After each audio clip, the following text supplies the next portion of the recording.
Morning students, myself Dr. Harshita Rathore, assistant professor psychology. आज हम एक और प्रो सोशल बिहेवियर या समाजोन्मुखी व्यवहार की बात करेंगे। इससे पहले हम एक समाजोन्मुखी व्यवहार की बात कर चुके हैं जिसे हमने कहा था परोपकारिता या ऑल्ट्रिज्म।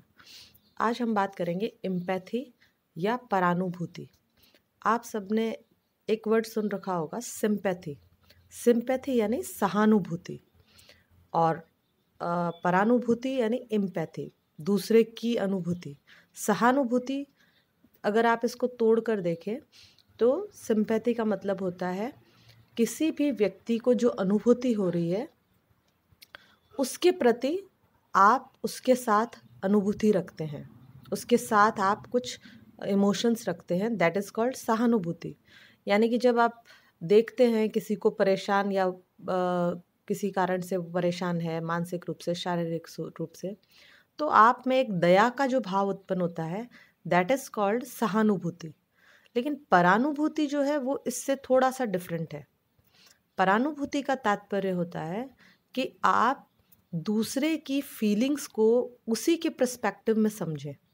यानी put your leg in another person's shoe, जो एक अंग्रेजी में प्रोवर्ब है कि अपने पैर को दूसरे के जूते में रखकर देखना, है ना। अर्थात कि आपको दूसरे के पर्सपेक्टिव में देखना, दूसरे के सिचुएशन को सिर्फ बाहर से देख के कि अरे ये इंसान बड़ा बेचारा है, बड़ा दुखी है, परेशान है, that is called sympathy. But जब आप उसी की तरह फील करोगे कि ये जिस सिचुएशन में है, इस सिचुएशन में अगर मैं होता तो, अगर ऐसा मेरे साथ होता, और फिर आप उसके पर्सपेक्टिव को समझ पाओगे, then it is called empathy. यानी कि आप उसी की फीलिंग्स को, उसी के अनुभव को, उसी की परिस्थिति में समझने की कोशिश जब करते हैं तो ये परानुभूति कहलाता है। और देखा गया है कि जो हम इससे पहले ऑल्ट्रिज्म की बात कर रहे थे या प्रो सोशल बिहेवियर की जो हम बात करते हैं, सहायता परक व्यवहार, उसमें इस परानुभूति का बहुत बड़ा योगदान है। व्यक्ति जब तक दूसरे के प्रति एम्पैथी नहीं रखता तब तक वो उसकी सहायता के लिए तैयार भी नहीं होता। हम क्यों दूसरों की सहायता करते हैं? क्योंकि आपने देखा होगा जो व्यक्ति जितना ज़्यादा दूसरे की परिस्थिति को समझ पाता है, जितना ज़्यादा दूसरे के दुख को, पीड़ा को, तकलीफ़ को समझ पाता है, उतना ही अधिक वो उसके प्रति सहायता परक व्यवहार दर्शाएगा। तो इस तरीके से अगर हम देखें तो इस परानुभूति किसी भी व्यक्ति की स्थिति को उसके परिप्रेक्ष्य से समझने की एक स्थिति है या उसके परिप्रेक्ष्य से समझने का एक अनुभव है।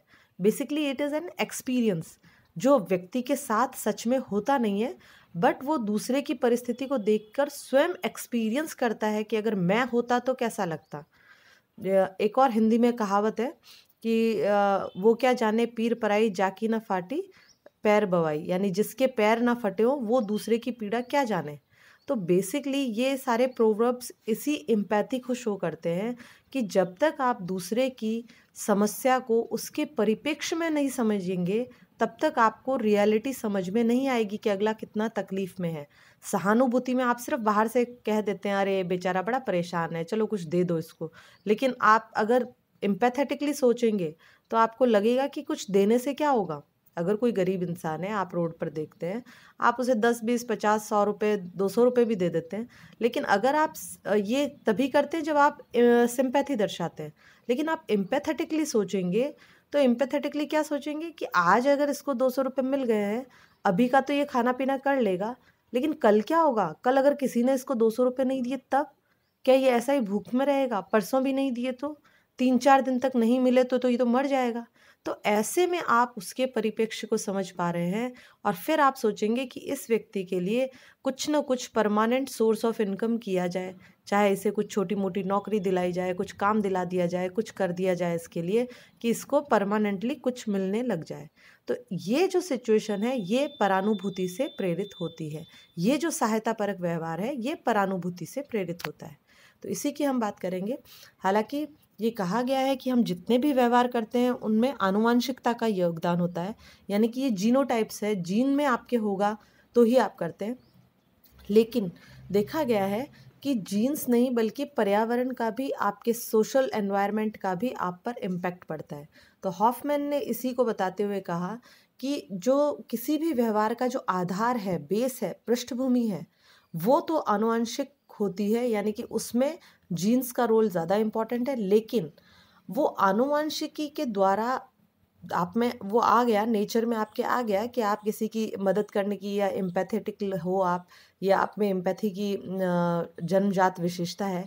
परंतु वो डेवलप कैसे होगी? उसका विकास सोशलाइजेशन के दौरान होगा, यानी जब आपका सामाजिकरण होगा, जब आप सामाजिक नियमों, सामाजिक मानकों को समझने लगेंगे और समाज के अनुसार कार्य करने लगेंगे, सामाजिक नियम मानकों के अनुसार। तो ऐसे में जब आपका सोशलाइजेशन होगा, सामाजिकरण होगा, तब वो जो एम्पैथी का जो आप में बेस है, जन्मजात जो विशेषता है, उस विशेषता को आप फ्रीक्वेंटली काम में ले पाओगे। अर्थात आप में कोई चीज़ आपके जीन्स में हो, आनुवंशिकी रूप से हो, लेकिन उसका उपयोग, उस व्यवहार को उपयोग में लाना जो है, वो आपके सोशलाइजेशन यानी कि सामाजिक वातावरण पे डिपेंड करता है।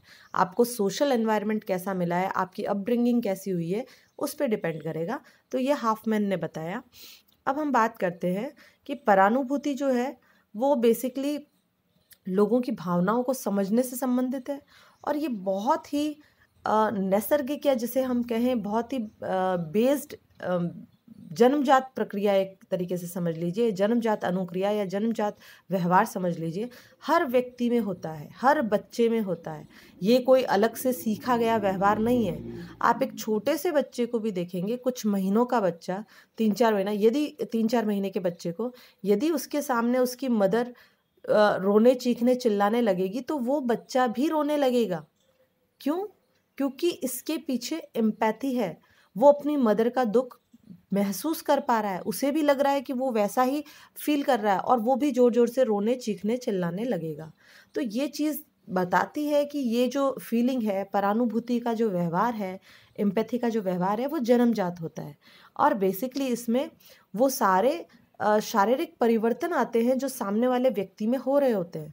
यानी कि अगर सामने वाला व्यक्ति, आप देखिए, अगर आपने एक सिंपल सा हम एग्जांपल लें, आप मूवी देख रहे हैं, आपने देखा होगा कई लोग जब मूवीज़ देखते हैं तो उसमें हीरो या हीरोइन बहुत अगर तकलीफ़ में आता है तो उनके भी आंसू बहने लगते हैं। मतलब हीरोइन को कोई गुंडे पकड़ के ले जा रहे हैं, उसको मार रहे हैं, पीट रहे हैं, तो साथ के साथ कई फीमेल्स मोस्टली, क्योंकि वो रोने लगती है साथ ही। ऐसा नहीं है कि मेल्स को नहीं परानुभूति होती, उनमें भी होती है। But the thing is that, क्योंकि सोशल नॉर्म्स ऐसे हैं, जैसे मैंने बताया ना कि वातावरण आपको ऐसा मिलता है कि बॉयज़ कांट क्राई, लड़के रो नहीं सकते, लड़कों को पेन नहीं होना चाहिए, लड़के ये स्ट्रॉन्ग होते हैं। तो ये जो हमारे सोशल नॉर्म्स है, उनके चलते वो अपनी एम्पैथी को शो नहीं कर पाते हैं, जबकि फीमेल्स आसानी से शो कर देती है। और इससे भी ज़्यादा अगर आप बच्चों को देखेंगे तो वो और ज़्यादा, आप कोई हॉरर मूवी देख रहे हैं तो बिल्कुल जो सीन वहाँ चल रहा होगा, जैसा वहाँ हीरो हीरोइन डर रहे होंगे, सेम वो के वो फीलिंग्स जो है वो बच्चों में भी आएगी। वो उतना ही डरने, चीखने, चिल्लाने लग जाते हैं, कई बार बहुत ज़ोर-ज़ोर से रोने भी लग जाते हैं। तो ये जो सारी चीज़ें हैं, ये दर्शाती है अपने आप में कि ये जो परानुभूति है, इसके अंतर्गत आपकी बॉडी में भी वो सारे शारीरिक परिवर्तन होते हैं जिसे आप प्रत्यक्षीकृत करते हैं। और बेसिकली आप इसको बच्चों में बहुत अच्छे से देख सकते हैं, क्योंकि वो आसानी से अपने फीलिंग्स को दिखा पाते हैं। उसमें वो छिपाना नहीं होता। जबकि बड़े जब हो जाते हैं हम एक एज के बाद, तो हम लोग उन अपने इमोशंस को छिपाते हैं। तो जनरली हमारा मन दुखी हो भी रहा होगा तो भी हम आंसू नहीं निकलने देते। तो ये चीज़ वहाँ होती है। और आप देख सकते हैं कि जब किसी के साथ ये हो रहा होता है, कोई बुरी घटना हो रही होती है, कुछ हो रहा है, तो आपका भी हार्ट बीट बढ़ती है, आपकी भी सांस की गति बढ़ जाती है। आप भी बिल्कुल बॉडी में सारे जो आपके एक्टिवेशन के तरीके हैं वो सब बढ़ने लग जाते हैं, बेचैनी, इरिटेशन, ये सब कुछ होता है। तो यानी कि इसमें वे सारे शारीरिक परिवर्तन होने लगते हैं, सांवेगिक परिवर्तन होने लगते हैं, जो कि आप प्रत्यक्षीकृत कर रहे हैं सामने वाले व्यक्ति में। और जितना ज़्यादा ये देखा गया है, गायटर्नर और डाविडियो ने जो अपने अध्ययन में बताया, उन्होंने इसी पे एक्सपेरिमेंट किए और उन्होंने पाया कि जिन लोगों में एम्पैथी जितनी ज़्यादा होगी, यानी कि जिनमें फिजिकल चेंजेस जितने ज़्यादा स्ट्रॉन्ग आएंगे, उनमें सहायतापरक व्यवहार करने की जो इच्छा है वो भी उतनी ही अधिक होगी। वो अधिक सहानुभूतिपूर्वक लोगों के साथ बिहेवियर कर पाएंगे, क्योंकि एक तरीके से जब आप में ये फिजिकल चेंजेस आएंगे तो आप में भी तो उतना ही दुख क्रिएट होगा ना। जब आप देख रहे हैं सामने किसी व्यक्ति के साथ कुछ हो रहा है और उससे वही सारे फीलिंग्स आपके अंदर आ रही है, आपकी भी हार्ट बीट बढ़ रही है, सांस बढ़ रही है, इरिटेशन हो रहा है, आप भी घबरा रहे हैं या परेशान हो रहे हैं, तो क्या होगा, आप उस परेशानी से निकलने की कोशिश करेंगे। और निकल कब पाएंगे, क्योंकि आप तो दूर हैं लेकिन सामने वाला व्यक्ति परेशान है, तो आप उसकी सहायता करके उसे जब निकालेंगे तो आपको भी एक तरीके का सेटिस्फेक्शन मिलेगा। और ये सेटिस्फेक्शन कैसा होगा, ये सेटिस्फेक्शन आपको रीइंफोर्स करेगा फिर से वैसा ही व्यवहार करने के लिए। तो एक तरीके से जब व्यक्ति परानुभूति से प्रेरित होकर सहायतापरक व्यवहार करता है, तो ये सहायतापरक व्यवहार से उसको खुद को सेटिस्फेक्शन मिलता है, उसको खुद को पुनर्बलन मिलता है, और ये उसका जो प्रो सोशल बिहेवियर करने के जो एटीट्यूड है उसमें और अधिक दृढ़ता आती है। वो हमेशा अब यही करना चाहता है, क्योंकि इससे उसको भी इंटरनल सेटिस्फेक्शन मिला है। तो इस तरीके से हम देखते हैं कि परानुभूति जो है वो व्यक्ति को सहायतापरक व्यवहार करने में हेल्प करती है। एक इम्पॉर्टेंट और इसमें जो फैक्टर है, that is called sympathetic imitation, सहानुभूति अनुकरण। कई व्यक्ति दूसरों को देखकर सहानुभूति लाते हैं या अपने अंदर सिंपैथी जागृत करते हैं, तो वो भी देखा गया है कि आप जब इमिटेट करते हैं, आप जब लोगों को देखकर उनके जैसा अनुकरण करने लगते हैं, तो नेचुरल है आप में सहानुभूति बढ़ने लगती है। ये चीज़ आप देख सकते हैं बच्चों में, जब वो उनके माँ बाप अगर रो रहे हो तो वो भी सहानुभूतिपूर्वक सहानुभूति से वश में आकर रोने लगते हैं।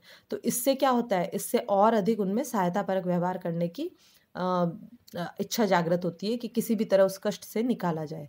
एक और इम्पॉर्टेंट जो कंसेप्ट है, that is called reflex circle theory, that is सहज चक्र सिद्धांत। ये कहता है कि बेसिकली हमारा जो नर्वस सिस्टम है वो इस तरीके के व्यवहार, यानी कि जो परेशान करने वाले व्यवहारों को देखता सुनता है, तो उससे वो उत्तेजित होता है, और उत्तेजित होकर वो सहायतापरक व्यवहार करने लगता है। और ये सहायतापरक व्यवहार की एक साइकिल सी बन जाती है, एक सर्कल सा बन जाता है कि एक बार किया, उसके बाद वो कंप्लीट हुआ, उससे सेटिस्फेक्शन मिला, फिर से आपने कहीं देखा, फिर से आपने सहायतापरक व्यवहार किया और फिर से सेटिस्फेक्शन मिला। तो इस तरीके से ये एक रिफ्लेक्स एक्शन के तौर पे आ जाता है। रिफ्लेक्स एक्शन वो एक्शंस होते हैं जो ऑटोमेटिक आते हैं, यानी कि जो आपके, मैंने अगर आपने फर्स्ट ईयर में पढ़ा हो, तो जो आपके स्पाइनल कॉर्ड से कंट्रोल होते हैं, और तुरंत आँखों का झपकाना, गर्म चीज़ पे अगर टच हो जाए तो हाथ का हटाना, खांसना, छींकना, ये सारे रिफ्लेक्स एक्शन है जो आपके नेचुरल आते हैं। तो उन्होंने कहा कि ये न्यूरॉन्स की एक साइकिल बन जाती है, और ये रिफ्लेक्स एक्शन की तरह व्यक्ति ये कार्य करने लगता है। सहज प्रक्रिया के रूप में इस तरीके से वो अनुक्रिया देने लगता है कि वो हेल्प आउट करेगा ही। जब कोई उसके सामने आया, उसको देखा, अनुकरण किया, और वो उसके ऊपर रिफ्लेक्स एक्शन के तौर पे सहायता करने लगता है। तो इस तरीके से ये अगर हम इसकी न्यूरोलॉजिकल एक्सप्लेनेशन दें तो वो इस तरीके से हम दे सकते हैं। इसके अलावा साटो, जो कि 1975 में उन्होंने अपने एक एक्सपेरिमेंट में बताया कि जिन लोगों में जितनी अधिक हाई अप्रूवल नीड होगी, यानी कि वो सोसाइटी में अपना अप्रूवल चाहने वाले होंगे। आपने देखा होगा ऐसे कई लोग होते हैं, ये एक तरीके का मोटिव है। मोटिवेशंस कई तरीके के होते हैं, बायोलॉजिकल और सोशल। तो सोशल मोटिव में अचीवमेंट आता है, नीड ऑफ अप्रूवल आता है, पावर आता है, पावर की नीड हमें होती है, हर कोई सत्ता चाहता है, पावर चाहता है। तो जिसमें देखा गया है कि उच्च अनुमोदन, यानी कि जो सोशल अप्रूवल अधिक चाहता है, जो चाहता है कि समाज में सब उसे मान्यता दें, आसपास के लोग, घर परिवार के लोग सब माने कि हाँ वो एक अच्छा इंसान है, या वो सब उसको अप्रूवल दे दें अपने ग्रुप में। तो ऐसे लोगों में सहायतापरक व्यवहार करने की क्षमता अधिक होती है, रेदर देन जिनमें ये उच्च अनुमोदन कम हो। क्योंकि जनरली इस तरीके का सहायतापरक व्यवहार करके वो क्या चाहते हैं, समाज में अपना नाम चाहते हैं। तो ये एक हाई अप्रूवल जो नीड जिनमें होती है, उनमें यह देखा गया है कि सहायतापरक व्यवहार भी वे अधिक करते हैं। तो इस तरीके से हम सहायतापरक व्यवहार का अनुकरण से सहायतापरक व्यवहार का उच्च अनुमोदन की आवश्यकता से, इनसे एक गहरा संबंध हम देख सकते हैं। इसके अलावा मैंक ने भी अपने प्रयोगों में ये पाया है, जो मैं आपको स्टार्टिंग में भी बताया था।